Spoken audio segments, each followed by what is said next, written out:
nó chỉ bên sai cái yêu cá cho nó chỉ một sai thì có một sai tụ chỉ cá này ạ rồi chả thì sản phẩm bỏ tụ một cá thì một cái này ạ thì cho tụi này cho để thì lấy miếng thì lấy khen nữa ạ sai đó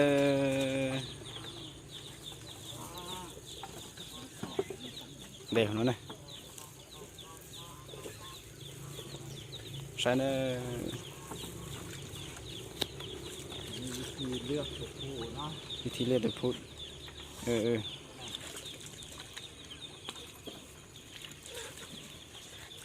ำเลือกผมเชียงไง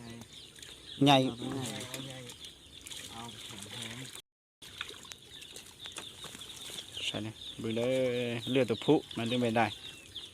บืนเลย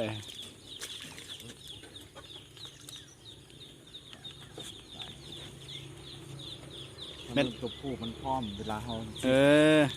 อันนี้บ่พร้อมแล้วเนี่ย เป็นยังไงจัน บ่พร้อม ประมาณเป็นไง เวลามันจะกอด มันก็มันชื่อได้เหรอ มันได้ เม็ดตัวนี้บ่พร้อมนะจันไม่น่ะ บ่พร้อมอันนี้ ตัวนี้มันสมมันพร้อมเนาะ พร้อมหน่อยจันตัวนี้ มันจะกอด ไม่น่ะ กอด มาใช้กันจัดเลย บ่พูดเลยจัน กอดนะ กอด มันก็คือตัวแม่มันกอดนะ ปรับดีๆได้ สีมาเขารู้นะเขาเชื่อไม่ค่อย เนื้อเอาชัดเจนจะราคานะ เอาใช้ได้ขาได้ตัวนี้มันใส่ดูสิค่ะ ก็ได้คือว่า กอด ท่านนี่จีเกตตัวเขาตัวการจะนิวยอร์กเขานิวยอร์กเขาในชาติท่านนี่จีเตเราเวลาเขาเอามือสับมันก็มันชื่อพอนมันจัน ก็ต้องห่อมือใส่หนึ่งมันกอด ตัวเมย์ก็คือการอาจารย์ตัวเมย์โมเมนต์ แมน ตัวแม่มันมี ลูกท้องขนาดตัวอะไรทุก ท้องถ้าวันท้องมันช้าหล่ะมันจะเกิดตัว 3 ตัว เมย์ส่งตัวผู้ตัวหนึ่งอาจารย์หรือว่าคู่อะไรอาจารย์ โตแหละ เสาอยู่บนเสาเอ็ดเนาะ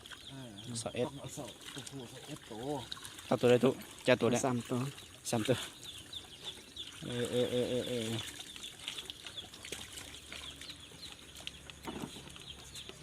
ไม่ครับสลับ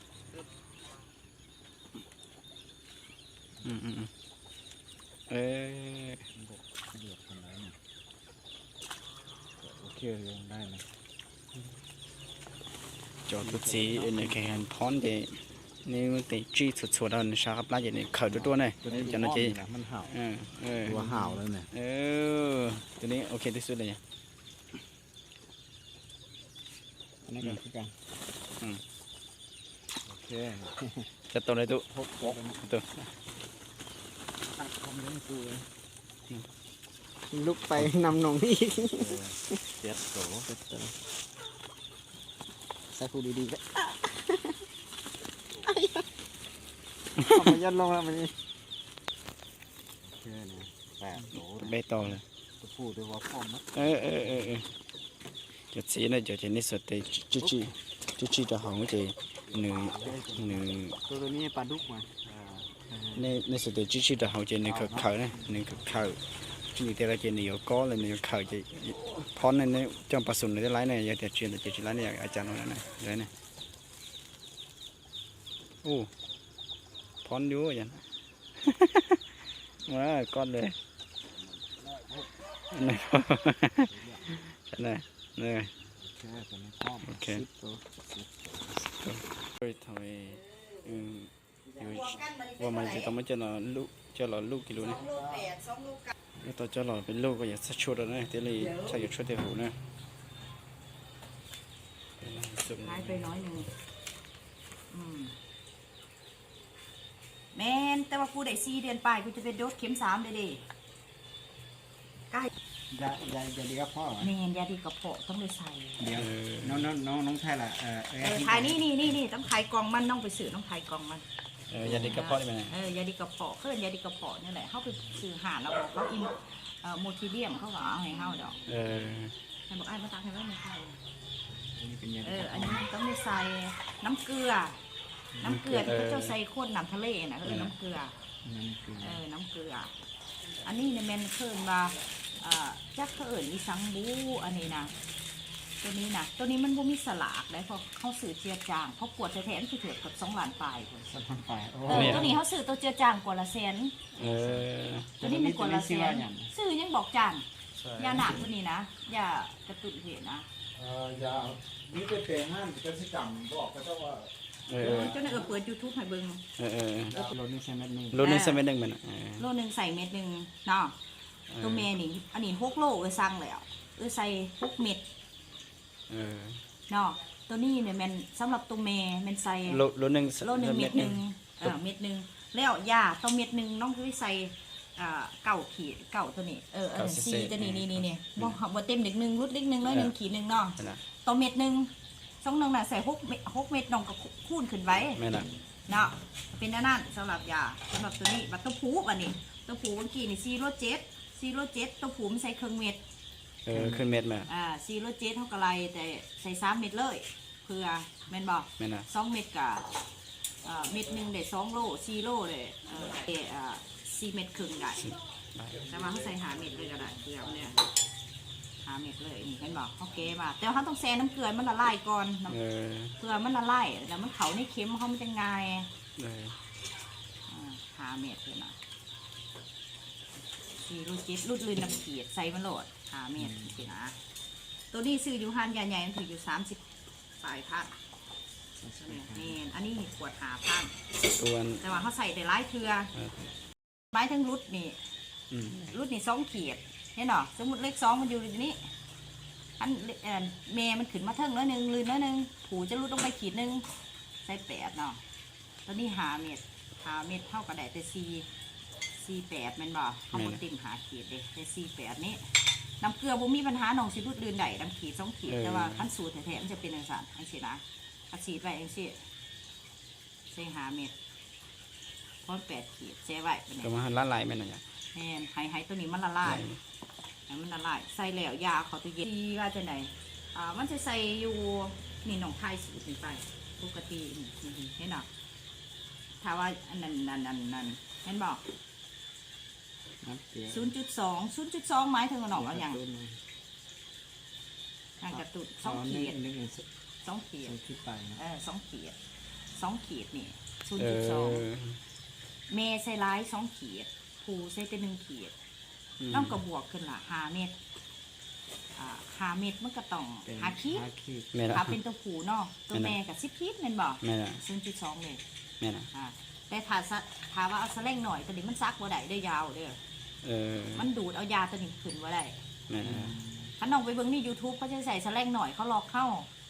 แม่น่ะ ใส่แสลงหน่อยพร้องแต่ว่าฉีดเขาใส่แสลงใหญ่ซีด เนาะ มันจะต่างกัน ตัวนี้หาเม็ดจะได้หาขีดตัวนี้ได้6 เม็ดจะได้อยู่12 ขีดเท่านั้นคลิปเนาะนี่เนาะนี่เพราะว่านี่เนาะขีดหนึงเนี่ยมันเป็น0.1ไงเนาะเนี่ยขั้นตัวนี้นี่แม่นน้องใส่หาขีดผู้ที่เต็มขีดหนึงนี่เลย แม่น่ะเนาะ เต็มนี้เลยนี่ขั้นแม่นตัวนี้หาเม็ด 5 เมตร น้องใส่เต็มตัวนี้เลย แต่นึ่งเหรอ หนึ่งตัวนี้เลยคันแสลงตัวนี้น้องขี่ใส่รถเพราะวักหนึ่งเนี่ยเขาใส่เขาเอื่นเรา0.1 0.2เลย แม่ ตัวนี้นะจะใส่เต็มวักนี่เลยหาขีดนี่สำหรับตัวนี้ตัวแม่น้องกับคูณ2ขึ้นไปมัน6กับ12กับพี่คูณขึ้นไปหรอละอันนี้แน่นอน แม่น่ะ 12เนี่ย 12 หอดพี่แต่แสดงตัวนี้นี่ถามว่า0.2มันก็เศร้า แม่น่ะ ถ้ามันตัวหน่อยเด้0.2ตัวนี้มันจะมา มันจะย่างเด้อ หน้าเมาเขาไปกิน จะ นี่ ย่า นะ ง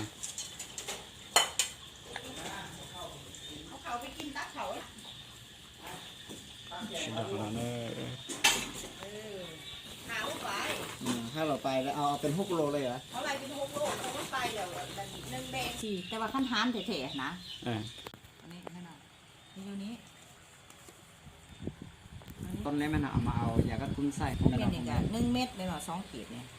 2 เม็ด ซ้ำเลย 3 เม็ดตัวนี้กันเนี่ยเนาะมันหาเลย3 เม็ด4 เม็ด 5 เมตรเอาไป10 โลดิ 6 เม็ดมันก็ต้องตัวนี้เห็นเนาะอันนี้เห็นเนาะ6 เม็ดเท่าไร2 ขีดก็ไปโหลดเอาตัวคนนี้นั่นเนี่ย อืม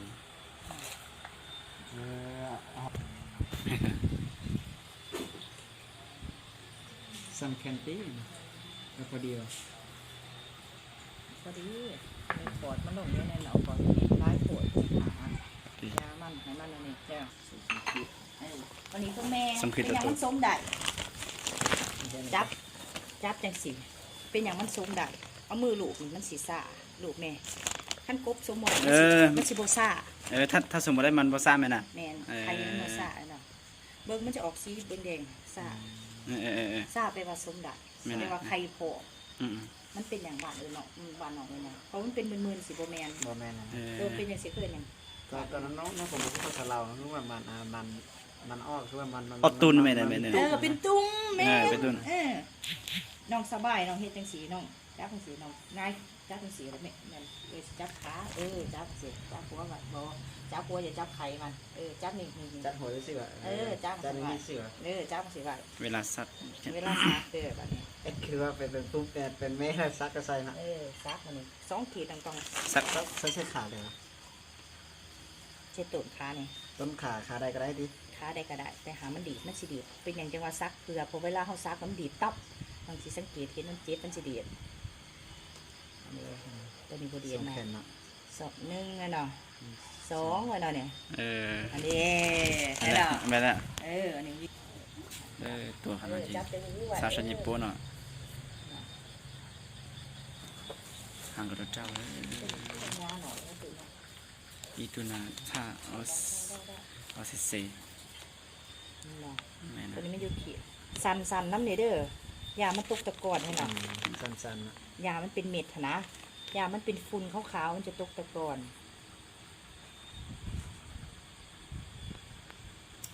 เห็นเนาะมันจะดีมันจะดีใช่เฮาอย่าซักเลิกเด้อ ธรรมดา โอ้ยเห็นเนาะ ไปได้ดิ ได้แต่ว่ามันค่ะ ตัวนี้มันโดนไม่จุ่มไหลนะ แต่น้องจับตัวนี้เบิ้งมาเนี่ยแต่น้องจับตัวนี้เวลาลูกอันนี้ทั้งขางเอาแต่ขางดำๆมันหมองขาวตัวนี้บ่มีเนาะ มีอยู่แต่ว่าพวกท่านนี่พอก แม่ละ มันทำ ยังหน่อยอยู่ยังละอ่อนอยู่ งั้น ใส่เกลือยังพวกท่านเฮ็ดได้ตัวนี้เฮ็ดได้แล้วเห็นเนาะ ก็ได้ช่วยตัวก็เรียบดึกเหมาจีก็เรียกหันใช้ยาจะป้องเดี๋ยวลอยจีเอาจะตีจงเลยจีพอจะไม่จะไปจะไม่จะสุ่มจีจงนะ ซีโร่เจ็ดท่านก็เอาลงแต่เขาเอาหาเลย แม่ละ เอาเกลือเลยพุ่งมาไม้หรือว่าเกลือตัวนี้ขนาดเอาเส้นนี้ขนาด ผู้นะ ตัวนี้เป็น3มัน15เป็นบอก 15 ตัวนี้3กับ4 ขีด 3กับ4ขีด เป็น16เราจะมุท่าหยดสีด้วยใช่ไหม 30มันก็มีแบบนั้นอีกเมนเกินกุ๊กกระเทย เราจะผสมตัวสีฟ้าเนี่ย สีนะบอกจะเลยว่า สี มัน เราจะเลือกตัวผู้ นี่ให้หน่อยตัวผู้บอกมันจะสังเกตเห็นถามมันออกเพจมันสามารถซึ่งไหนมันจะมีความแตกต่างอย่างนี้ตัวเมย์มันสีขาวไปเลยมันบ่มีวางบ่มีกองเสียงความแตกต่าง กูได้ตั้งแล้วเนาะ ตัวผู้นี่จะเก่งเนี่ย เต้นไป มันเต้นไว้แข็งแรงกว่า สัตว์ขามไม่เดียวกัน เขาใส่ขีดเนี่ยขีด30 ตัวใส่ขีด1เท่านั้น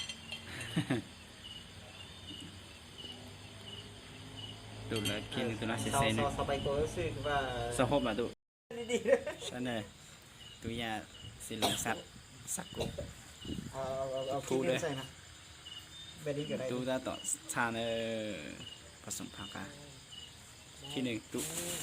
เอาขีด1ได้เนาะ จะได้ดีตัว ขีด1ตูดเข้าขีด1พ่ออันนี้ มาตัวชาเนี่ย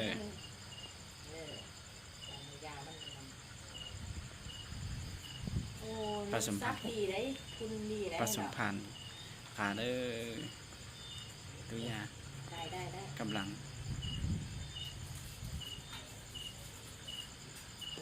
แล้วต่อสักขาเด้อ บ่ลอกบ่ได้ต่อสัก บ่ลอก เด้อต่อจกอ่ะลอง โอ้เขาแข็งใช่ไหมซี่นี่มันเนาะ ต่อก็จอจีจอดสดคู่เราเนี่ย ตัวคุดcho lửa cho tí đó lì ô tô với tôi sẽ đây cho màu mấy chú cho tôi cho tí cho đó này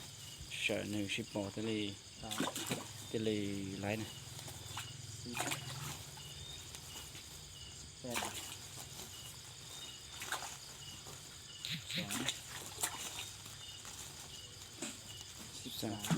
3 tô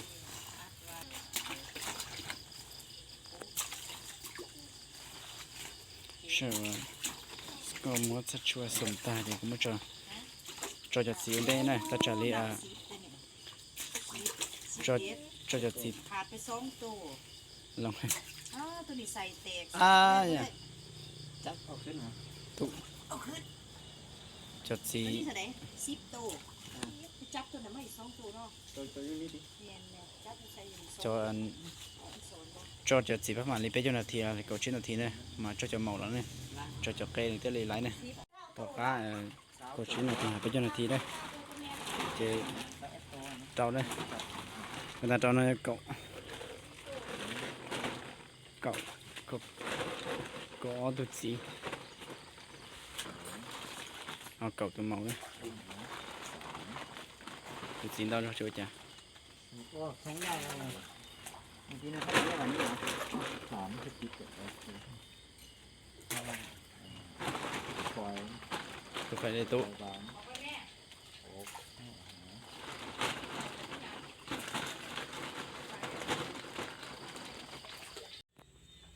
thảo tao li penu là chè có pu ahan bơ y đây à nè cho này bơ y đây à bơ sủi chút chua đâu này chè thì luôn nó này thảo có chọt đào đi on hu hạt penu này chè thì luôn nó này xem này đây nó luôn là chè tới nó ahan vừa cho ahan bơ y đó cho nó chè lúc này cho nó đây cho nó này ạ đây cho nó chè nó ahan bơ y đó cho nó chè tao để thi từ từ cho nó chứ cho nó chỉ thầu cho nó chỉ thầu như tao thắt chặt đi bé đu thi nó vậy bé đu thi nên tại nó bé thi giờ lúc của nó nữa bé thi giờ lúc của nó này bé thi đó chỉ thầu cho cá mỗi lì kia cái cho một cho nó hậu và đây nó vậy là cho nó có chơi có bú hẳn bữa ó tay chỉ luôn của cho nó này luôn của nó này luôn nó này chỉ thằng này thằng có tiêm một tờ một này dù thằng có dùng cho một bú để cho số tu thì chỉ luôn nó này luôn nó chỉ nó hẳn bữa y đến bữa ó này này sai này luôn nó này người đang từ hồi nhẹ yêu cả là có chim yêu đó cái yêu cả nó kho dùng gì sắp lại đó cái tele do lì chỉ có tới tàu mua tàu no lại này xem này choพ่อพันนี่พันในนี่พันเตานี่พันตาจะไปอาทิเราจะอาทินี่พันนี่เราเนี่ยนี่พันเราเนี่ยมันผสมมีอยู่เราเนี่ยก็เนี่ยอยู่ว่าจอพันมีอยู่กันนะจะเท่านี้พันตาจะน่าจะเราจอเราจะคอยเบ็ดลงนั่นนะนี่ต้องจะมันจะหอบประเดี๋ยวเท่านื้อหนังนะchỉ thằng nó tại cho nó cho chỉ nửa nhẹ nửa cho màu nửa nhớ nửa con này mà tụi chỉ để cho tao bỏ tụi màu mà thảo nên một sai tụi chỉ tụi màu cho xe ở trong nhà là chỉ tên là ship bỏ tới tàu này cho nên chỉ nên mới cho một trâu nhỏ nhỏ đi nó này chỉ là thi bé thi gì nó sai ở tụi một tụi sẽ từ phun lời chỉ nửa rong này ạ rong cho lo cho qua miệng đua thì nên mua cho là chả cáพันmiệng đó này, sao này, cho cá nó tứ, cho cá ý chồng nữa cho